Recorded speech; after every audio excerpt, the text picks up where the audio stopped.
AI tools నేర్చుకుని passive income సంపాదించాలనుకుంటున్నారా? పూర్తి వివరాలకు సంప్రదించండి. నమస్తే వంశీ గారు. నమస్కారం మేడం. పిల్లలకి వాళ్ళ రెస్పాన్సిబిలిటీస్, బాధ్యతలను అసలు ఎలా నేర్పించాలి అంటారు?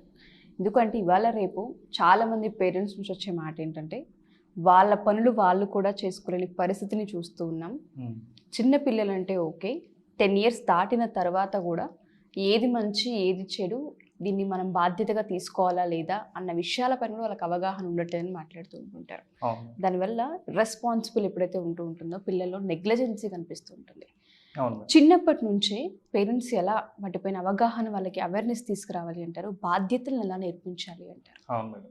ఈ మధ్య కాలంలో చాలా మంది అంటే బాధ్యత లేకుండా ఉండడానికి కారణం వాళ్ళకు చిన్నప్పటి నుంచి బాధ్యతలు నేర్పించకపోవడం. కాబట్టి చిన్న పిల్లలకి ఏ ఏజ్ నుంచి బాధ్యతలు నేర్పించాలనేది కూడా ఒక డౌటే మేడం. అయితే పిల్లలకి 3 years నుంచి కూడా, అంటే 3 years నుంచి కూడా వాళ్ళు చిన్న చిన్న పనులు చేయగలుగుతారు, అవగాహన వస్తుంది. కాబట్టి 3 years నుంచి కూడా పిల్లలకి మెల్లిమెల్లిగా బాధ్యతలు ఏమి ఉన్నాయో వాటిని గుర్తు చేస్తూ నేర్పిస్తూ ఉండాలన్నమాట. సో దాంట్లో ముఖ్యంగా వచ్చేసి ఫస్ట్ వాళ్ళకి ఏదైనా ప్రాబ్లం వస్తే ఆ ప్రాబ్లంను వాళ్ళే సాల్వ్ చేసుకునేటట్టుగా ప్రతి పేరెంట్ కూడా అదొక బాధ్యత అని చెప్పాలి పిల్లలకి.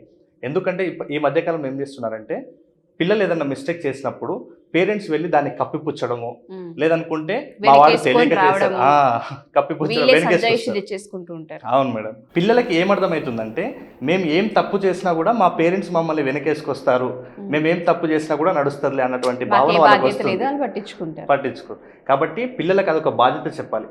అవసరమైతే ఏం చేయాలంటే పేరెంట్స్, ఫర్ ఎగ్జాంపుల్ వాళ్ళు ఇంకొక ఫ్రెండ్ది ఏదైనా వస్తువు డ్యామేజ్ చేసినప్పుడు మనం వెళ్ళి తెలియక చేశారులే, లేకుంటే అది మీరే చేసుకున్నారులే, ఇట్లాంటి అంటే మన పిల్లల్ని పక్కకు పెట్టి వాళ్ళ మీద చాలామంది కాంప్లైంట్స్ చేస్తుంటారు. కాబట్టి పేరెంట్స్ అవసరం అయితే అది మీ పిల్లాడే చేశాడని కన్ఫర్మ్ అయితే మీరు అవసరమైతే ఆ బాబు చూస్తున్నప్పుడే దానికి నష్టపరిహారం ఏముందో అది మీరే వాటి ముందర చెల్లించండి, బాధ్యతగా తీసుకోవాలి. అప్పుడు వాళ్ళకి అర్థమవుతుంది. అవును మేడం. అప్పుడు వాళ్ళకి అర్థమవుతుంది, అయ్యో నేను ఇలా చేసి ఉండడం వల్ల మా పేరెంట్స్ ఫైన్ కట్టారు అక్కడ. అంటే వాళ్ళకి జరిగినటువంటి 100 rupees ఉండొచ్చు, 50 ఉండొచ్చు, ఇంకా పెద్దది కూడా ఉండొచ్చు. చిన్నదాని నుంచి మీరు అక్కడ నేర్పిస్తే వాళ్ళకి మిగతా పెద్దవాటికి వెళ్లకుండా చూసుకుంటారు. మనం దాన్ని ఆపకపోతే ఆ 100 కాస్త 1000 కావచ్చు, 1,00,000 కూడా కావచ్చు. కాబట్టి ప్రతి పేరెంట్ కూడా దాని మీద పిల్లలకి అవకాశం ఇవ్వాలి. ఆ తప్పు నేను చేశాను కాబట్టి నేనే వాళ్ళకి క్షమాపణ నేర్పించాలి, నేనే దానికి అవసరమైతే క్షమాపణ అడగాలి, నేనే దానికి అవసరమైతే ఆ నష్టానికి నేను ఇవ్వాలి అనే విషయాన్ని నేర్పించాలి. ఫస్ట్ పాయింట్ వచ్చేసి.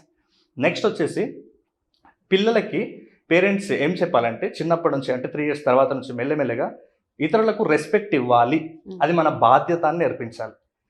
ఈ మధ్యకాలంలో మనం అబ్జర్వ్ చేసినట్లయితే మేడం, చాలామంది వాళ్ళ ఇంట్లో పనిచేసే వాళ్ళని కానీ, లేదనుకుంటే వాళ్ళ ఇంటి పక్కల వాళ్ళని కానీ, వాళ్ళు ఏం చేస్తారంటే వీళ్ళు చిన్నగానే ఉంటారు, మహా అంటే వీడు 3rd or 4th classకి వెళ్తుంటారు, వాళ్ళ ఏజ్ ఒక 30 40 50 ఉంటుంది.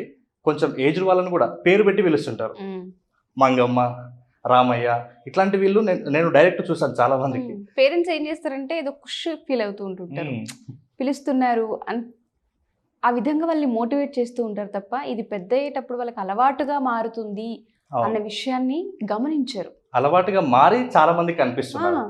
ఫస్ట్ వాళ్ళకి పలకడానికి రానప్పుడు, పేరు పలికినప్పుడు ఓకే ఆనందం, కానీ వాళ్ళకి ఊహ తెలిసిన తర్వాత ఒక ఏజ్డ్ పర్సన్ ని పేరు పెట్టి పిలుస్తుంటారు చాలా మంది పిల్లలు. దానికి రీజన్ పేరెంట్సే. పేరెంట్స్ ఎవరైతే అంటే ఊహ తెలియనప్పుడు పేరుని పలకడంలో హెల్ప్ చేయండి, నో ప్రాబ్లం, కానీ వాళ్ళు పెద్ద అయిన తర్వాత వాళ్ళ ఏజ్ కన్నా రెస్పెక్ట్ ఇవ్వాలి అన్ని. వాళ్ళని ఫర్ ఎగ్జాంపుల్ అంకులో, నా తాతయ్యనో ఏదో ఒకటి పిలవండి, డైరెక్ట్ రామయ్య, సీతమ్మ, ఇంట్లో పనిచేసే వాళ్ళని కూడా ఆ పిల్లలు పేరు పెట్టి పిలుస్తుంటారు చాలా మంది. అంటే వాళ్ళకి మేము ఒక ఉన్నతమైన భావాలు కలిగి ఉన్నాం అన్నట్లు. సో పెద్దవాళ్ళకి వాళ్ళ ఏజ్కైనా సరే మనం రెస్పెక్ట్ ఇవ్వాలని పేరెంట్స్ పిల్లలకి నేర్పించాలి. లేదనుకుంటే ఇదే అలవాటుగా మారిపోయి వాళ్ళు మిగతా వాళ్ళని వాళ్ళు ఎప్పుడు కూడా వాళ్ళకి వాల్యూ ఇచ్చే పరిస్థితుల్లో ఉండరు అనమాట, రెస్పెక్ట్ ఇవ్వరు. కాబట్టి ఖచ్చితంగా పేరెంట్సే నేర్పించాలి, ఎవరైనా ఉండదు. నీకంటే ఒక 1 month పెద్దగా ఉన్నా సరే వాళ్ళని అన్నాన్ని పిలవడమో, లేకుంటే మీ రిలేషన్ ఏది ఉందో దాన్ని పట్టి పిలవడం అనేది ప్రతి ఒక్కరు చేయాలి. దాన్ని రెస్పాన్సిబిలిటీగా పేరెంట్స్ నేర్పించాలి. నెక్స్ట్ వచ్చేసి ప్రతి పిల్లలు కూడా ఇప్పుడు ఎలాగో సమ్మర్ కాబట్టి ఇంట్లో ఆడుతుంటారు, వాళ్ళకి ఇష్టమైనటువంటి బొమ్మలన్నీ కూడా తీసేసి హాల్లోనో కిచెన్లోనో వేసేస్తుంటారు. అలా వేసిన తర్వాత పిల్లలకి ఆ రూమ్ అనేది ఉంటుంది కదా, రూమ్ మేనేజ్మెంట్, స్పేస్ మేనేజ్మెంట్ అంటారు. ఎక్కడి నుంచి ఆ వస్తువులు తీసిరో ఆ వస్తువులను మళ్ళీ అక్కడే పెట్టాలని ప్రతి పేరెంట్ అది బాధ్యత అని గుర్తు చేయాలి. వాళ్ళతో పాటు వీళ్ళు చేస్తూ నేర్పించాలి. చాలా సందర్భాల్లో పేరెంట్స్ అది చేయరు, నువ్వు పెట్టేయి, నీకు చేత కదా ఇలా చేయడం, లేదు అంటే వీళ్ళు వెళ్ళి చేయడం, ఈ రెండిట్లో ఏదో ఒకటి చేస్తుంటారు. అవును ఇలా చెయ్యాలి మన ఇద్దరం కలిసి చేద్దాం రా అని వీళ్ళు బాధ్యత తీసుకుని వాళ్ళకి బాధ్యత నేర్పించడం చాలా అవును. తక్కువ రేర్ కేసెస్ లో మనం చూస్తాం. అవును ఈ మధ్య కాలం అయితే ఇంకా పేరెంట్స్ విసిగిపోతుంటారు, ఈ బొమ్మలన్నీ ఏంట్రా అసలు అంటే కదలనీయకుండా పని చేసుకోనీయకుండా అంటారు. కాబట్టి పిల్లల ముందే ఫస్ట్ కలిసి చేయండి, తర్వాత ఇది నా బాధ్యతనే అని పిల్లలకు గుర్తు చేయండి. ఆడుకుంటే ఆడుకోండి, తర్వాత తీసి అది వాటి ప్లేస్లలో వాటిని పెట్టండి. దాన్ని స్పేస్ మేనేజ్మెంట్ అంటారు. ప్రతి పేరెంట్ కూడా దాన్ని నేర్పించాలి. నెక్స్ట్ వచ్చేసి పిల్లలకి చిన్నప్పుడే చెప్పాలి, రూమ్ క్లీనింగ్ కూడా వాళ్ళకి బాధ్యత అప్పగించాలి. అంటే వాళ్ళ స్టడీ రూమ్ ఉండొచ్చు, లేదనుకుంటే ఇంకా కొంతమంది అమ్మాయిలు ఉన్నట్లయితే హాల్, కిచెన్ అట్లాంటివి క్లీన్ చేయడం కూడా అది బాధ్యత అని గుర్తు చేయాలి. ఎందుకంటే చాలా మంది స్టడీ రూమ్ అబ్జర్వ్ చేసినట్లయితే మొత్తం చిందర వందర ఉంటుంది, బుక్స్ ఎక్కడ, పెన్స్ ఎక్కడ అట్లాంటివి ఉంటాయి. దాన్ని కూడా మేనేజ్ చేసుకోవాలి, రూమ్ని నీట్గా ఉంచుకోవాలి, అది మన బాధ్యత అని ప్రతి పేరెంట్ కూడా గుర్తు చేయాలి.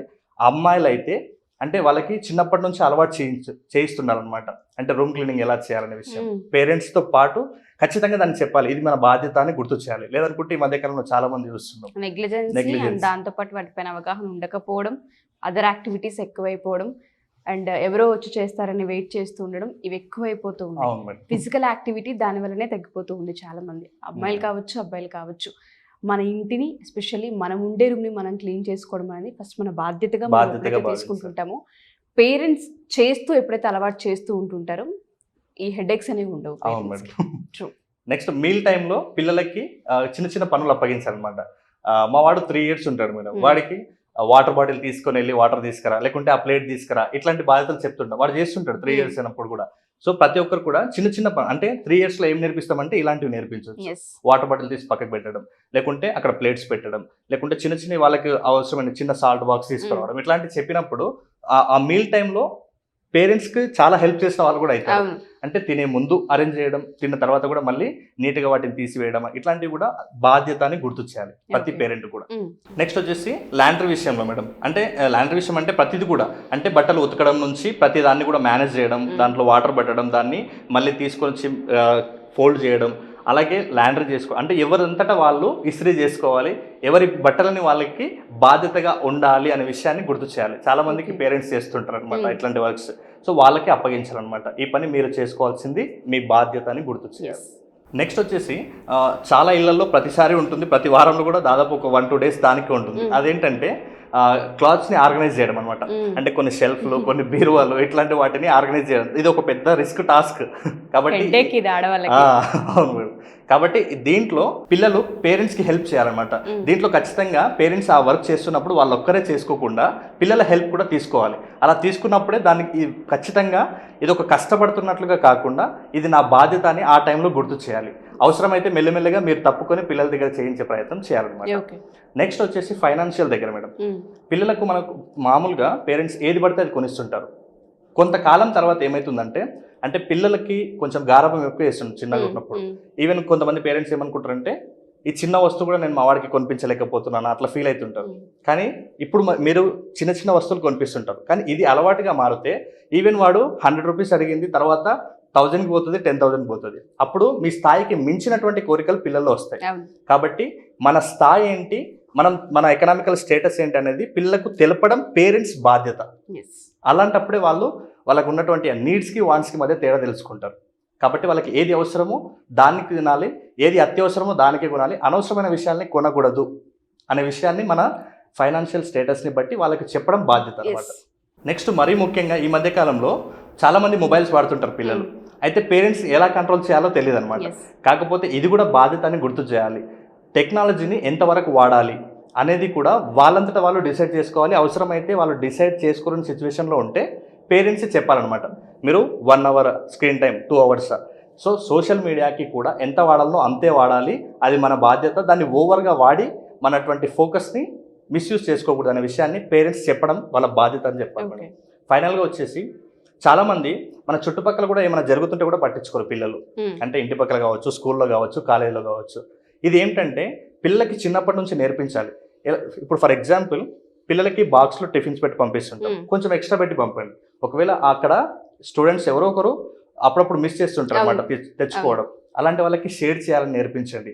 ఒకవేళ ఏమైనా ఇబ్బందిగా ఫీల్ అవుతున్నారు, పక్క వాళ్ళకి మనం చేయగలిగిన హెల్ప్ ఏదైనా ఉంటే వాళ్ళకి చేయాలి, అంటే మనకు సంబంధం లేదు కదా, మన వరకు రాలేదు కదా, ఇట్లాంటి భావన పిల్లల్లో నింపకుండా చిన్నప్పటి నుంచి వాళ్ళకి వేరొకరికి హెల్ప్ చేయాలి, మన దగ్గర ఉన్నటువంటిది లేని వాళ్ళకి షేర్ చేయాలి, మనం అలా చేస్తేనే మిగతా మనకు అవసరమైనప్పుడు ఇంకొకరు చేస్తారు అనే భావన పిల్లల్లో పేరెంట్స్ నింపాలి చిన్నప్పటి నుంచి. ఈవెన్ అది క్యారేజ్ నుంచే స్టార్ట్ చేయండి. ఎస్, మీరు అన్నట్టుగానే షేరింగ్ ఒకటి అండ్ దాంతోపాటు ఫినాన్షియల్ ఒకటి అండ్ ఇంట్లో పనులకు సంబంధించి క్లోత్స్ కావచ్చు, ఫోల్డింగ్ సంబంధించి కావచ్చు, లేదంటే ఐరన్కి సంబంధించి కావచ్చు, ఇవన్నీ కూడా వాళ్ళ బాధ్యతలు అని మనం చేస్తూనే నేర్పించాల్సిన అవసరం ఉంది. ఎప్పుడైతే చిన్న చిన్న పనుల నుంచి వాళ్ళకి బాధ్యతలు మనం నేర్పిస్తూ ఉంటుంటామో చాలా విషయాల్లో ఇది మేము చేయాల్సింది అని వాళ్ళు ఓన్ చేసుకునే అవకాశం కనిపిస్తుంటుంది. పిల్లలు ఓన్ చేసుకోకపోతే వాటి వల్ల చాలా ఇర్రెస్పాన్సిబిలిటీస్ బిహేవియర్ కావచ్చు, దాని తర్వాత బయట జరిగే బిహేవియర్ కావచ్చు, చాలా అంటే కెరియర్ని దాంతోపాటు క్యారెక్టర్ని కూడా బ్యాడ్ చేసే అవకాశాలు కనిపిస్తూ ఉంటాయి. ఈ చిన్న వాటిని ఎప్పుడైతే ఎడ్యుకేట్ చేయడం పేరెంట్స్ బాధ్యతగా తీసుకుంటూ ఉంటారో పిల్లలకి చాలా పెద్ద హెల్ప్ అవుతుంటుంది వాళ్ళ ఫ్యూచర్కి. మీరు అన్నట్టుగానే 3 years పిల్లల నుంచి పేరెంట్స్ స్టార్ట్ చేయాల్సిన అవసరం ఎంతైనా ఉంది. థ్యాంక్ యూ వంశీ గారు, thank you so much. Second batch details ఏంటండి? నెక్స్ట్ బ్యాచ్ వచ్చేసి ఆన్లైన్ ఆఫ్లైన్ 2 బ్యాచెస్ కూడా రన్ అవుతున్నాయి. దీంట్లో అసలు ఏమేమి ఉంటాయి ఈ క్లాస్లో అంటే, ఫస్ట్ మెమరీ టెక్నిక్స్ నేర్పిస్తాము, దాంతోపాటు స్పీడ్గా ఎలా చదవాలి, సిలబస్ని ఎలా కంప్లీట్ చేయాలో కూడా ఇంపార్టెంట్ కాబట్టి స్పీడ్ రీడింగ్ టెక్నిక్స్ నేర్పిస్తాము. నేర్చుకున్నారు, విన్నారు, గుర్తుపెట్టుకున్నారు, చదివారు, ఫైనల్గా కావాల్సింది రాయడం కూడా ఇంపార్టెంట్ కాబట్టి హ్యాండ్ రైటింగ్ టెక్నిక్స్ కూడా నేర్పిస్తాను. ఇంకా ముఖ్యంగా పిల్లలకి ముందుకు వెళ్తున్న కొద్దీ ఏ కోర్స్కి వెళ్ళాలనేది సరిగ్గా రూట్ తెలియక ఆగిపోతారు, అలాంటి వాళ్ళ కోసం కెరీర్ గైడెన్స్ కూడా ఉంటుంది. ఇంకా ముఖ్యంగా ప్రతి పిల్లలకు కూడా చిన్నప్పటి నుంచే నేర్పించాల్సిన పాయింట్ ఏదైనా ఉంది అంటే ఫైనాన్షియల్ నాలెడ్జ్ కూడా వాళ్ళకి ముందే నేర్పించాలి కాబట్టి ఈ అన్ని పాయింట్స్ని మనం అక్కడ, ఇంకా దీంతో పాటు లర్నింగ్ డిజబిలిటీస్, ఇంకా కొంతమందికి లిజనింగ్, స్పీకింగ్, రీడింగ్, రైటింగ్, దీంట్లో కూడా కొంతమంది లోపాలు ఉంటాయి, సో కరెక్ట్గా 100% చేయలేకపోతారు. వీళ్ళందరికీ ఈ 6 పాయింట్స్ని దృష్టిలో పెట్టుకొని 15 days పాటు ఒక వర్క్షాప్ని డిజైన్ చేయబడింది మేడం. సో ప్రతి ఒక్కరికి కూడా అది హెల్ప్ అయ్యే వర్క్షాప్. ఈవెన్ స్కూల్ వాళ్ళు, బిజినెస్ మ్యాన్స్, లేకుంటే కాంపిటేటివ్ ఎగ్జామ్స్కి ప్రిపేర్ అయ్యే వాళ్ళు ఎవరైనా సరే ఆ వర్క్షాప్కి అటెండ్ అవ్వచ్చు. చిన్న పెద్ద తేడా లేకుండా అటెండ్ అయ్యే అద్భుతమైన వర్క్షాప్. థ్యాంక్ యూ అండి, మంచి వర్క్షాప్ ఇది, చాలా మందికి హెల్ప్ అవుతూ ఉంటుంది. సుమన్ టీవీలో మీ పర్సనల్ అండ్ బిజినెస్ ప్రమోషన్స్ కోసం కింది నెంబర్కి కాంటాక్ట్ చేయండి.